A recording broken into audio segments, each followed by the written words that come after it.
Hi friends, this is an interesting case planned for right eye SICS.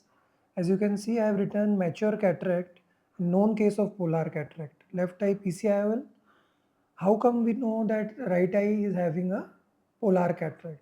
Actually, this patient was seen 5 years back and was operated for the left eye polar cataract by Phaco. Patient didn't turn up and came 5 years after. Question is why we are doing SICS in this case. So we have to understand that if some known case of polar cataract coming in a mature cataract stage, that time it's better to do SICS than Phaco if you are a standalone anterior segment surgeon and you don't have a standby vitreoretinal surgeon. Because in case you enter the eye with Phaco and the posterior capsule gives away, then the nucleus goes down and you need to refer the patient to the VR specialist. So it's better if you can manage the cataract with SICS and deliver the nucleus, then cortical wash will be easy, anterior vitrectomy will be easy as an anterior segment surgeon. So in this case, we will see the tips of doing SICS in mature cataract already known having a polar component. Here you have to take care that the chamber should not be over tight in any case. It should be well maintained. The fluidic should be well maintained. I am staining the capsule so that the rhexis is visible. Here we have planned an oval rhexis. As this cataract is Morganian cataract, we are expecting liquefaction of the cortex also. Normally in intumescent cataracts and Morganian cataracts, I do two-step rhexis, but here we will do a single step rhexis, and I will also tell the benefits of the oval rhexis in cases where polar component is there. As you know, the younger the patient, the higher the chances of PC giving the space.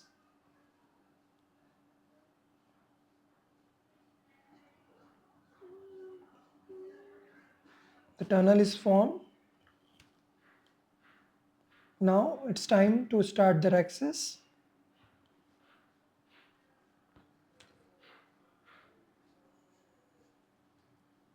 Oval rhexis has two benefits. First, the oval rhexis has the longest axis parallel to the main incision, whether you are operating superiorly or temporally, so that placement of the lens in case of PC rent will be very easy. You can place the lens opposite to that axis.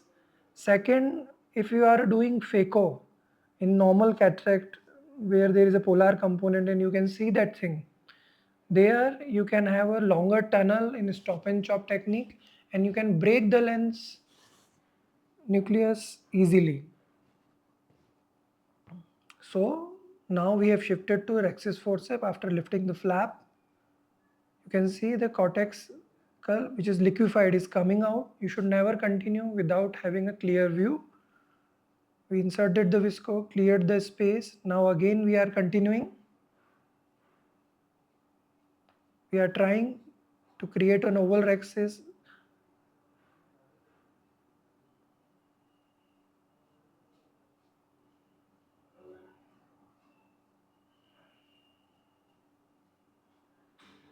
As you can see, the longest axis is from inferior to superior side.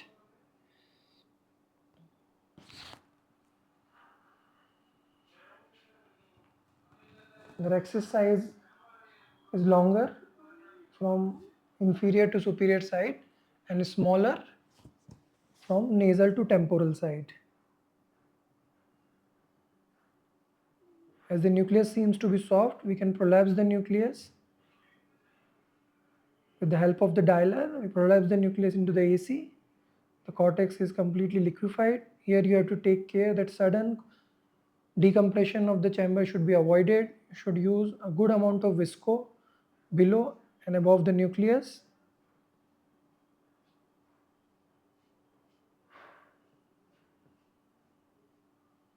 The chamber is well formed now. Now it's time to express the nucleus. I use a LIMS forceps as a counter force and will use a wire vectors. Just take care, don't collapse the chamber completely.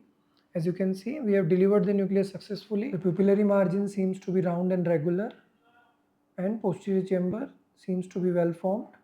I decided to insert the hydrophobic single piece lens into the posterior chamber, and after that we'll do the cortical wash, which is already liquefied. As you can see, I am inserting the lens with the lens forceps. First haptic went inside the bag. We push the visco.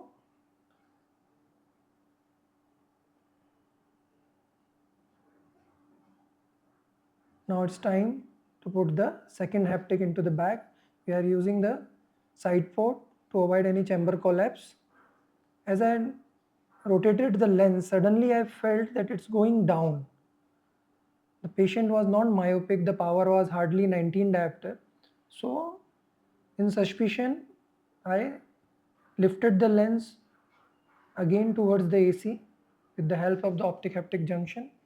One haptic is brought into the AC. As the visibility was not clear because of the liquefied cortex into the posterior chamber, visco was injected. Now it's time to prolapse the other haptic into the AC.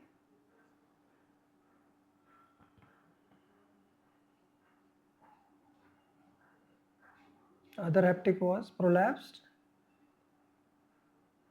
Visco should be used copiously to avoid any decompression of the bag, because this can cause PC rent or can enlarge the existing PC rent also.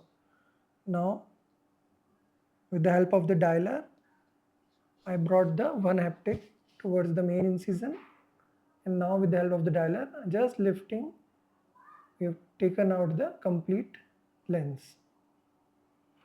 It's a soft lens, so it's easy to take out. In Palma lenses, we have to take care a little bit more. Now it's time to check for the posterior capsular rent.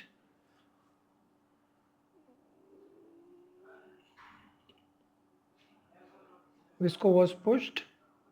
While rotating the nucleus, some cortex get disengaged from the bag, and the visibility is more clearer now, and the glow was looking good.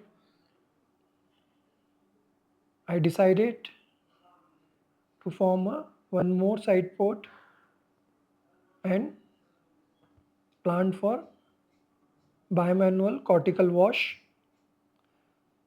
You can use bimanual IA in SICS also if your tunnel is well formed. It's not formed, then you can put a suture and then use in polar cataract cases. Everything seems to be okay. The posterior capsule seems to be intact. But still in polar cataracts, you have to be careful, because in polar cataracts, until the patient goes out of the OR, the case is not finished. Even while doing the hydration of the wound, you can have PC rent because of the excessive pressure. So you have to take care.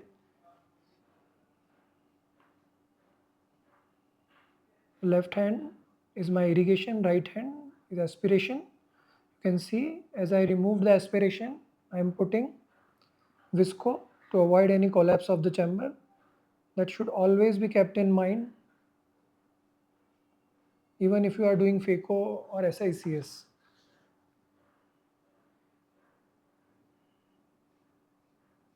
Now I change the hand.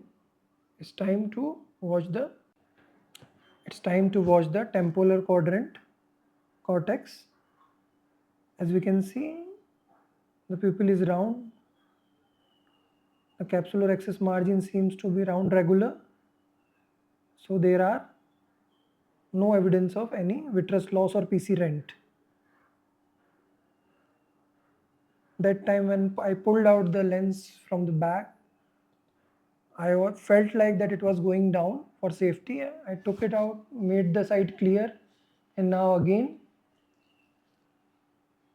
we will push the visco as we are taking out the irrigation.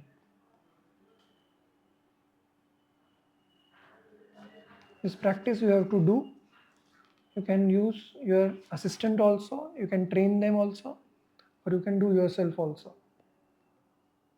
Now we are putting a single piece hydrophobic lens into the bag. One haptic went directly inside the bag.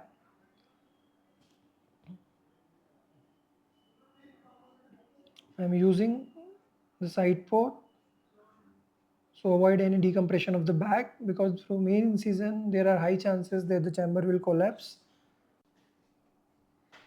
Now the second haptic will be pushed into the posterior chamber with the help of the dialer.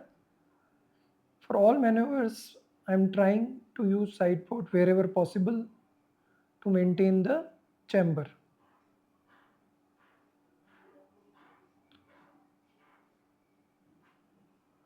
Lens is well centered. Now it's time to do the AC wash.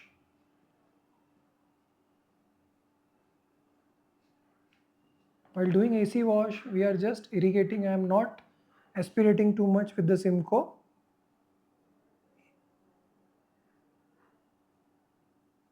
To avoid any decompression of the anterior chamber.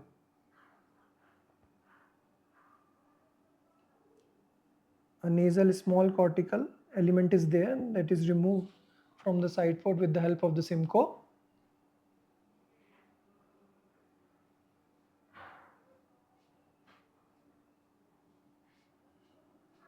Not going behind the lens.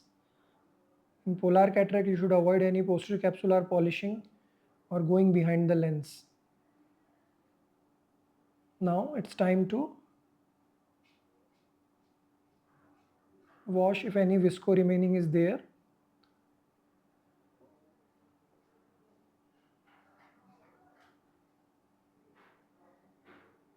Some more cortex was there hidden behind the pupil. Just tapping over the lens, washing the visco. Not very vigorous irrigation aspiration. Trying to do the visco wash with the help of the irrigation only.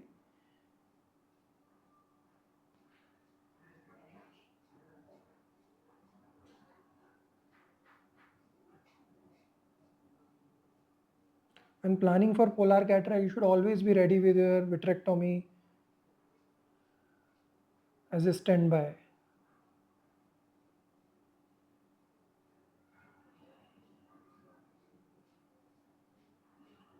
The final AC wash with the help of the hydro cannula, forming the chamber through the side ports, hydrating the side ports. You have to take care, do not make the AC very tight, because PC can rupture if you hydrate too much and put so much pressure into the anterior chamber. When the case is done, just will check with a tooth forceps, cleaning the section, and we'll do the cautery. You can use sutures also, vicryl sutures. I prefer electrocautery.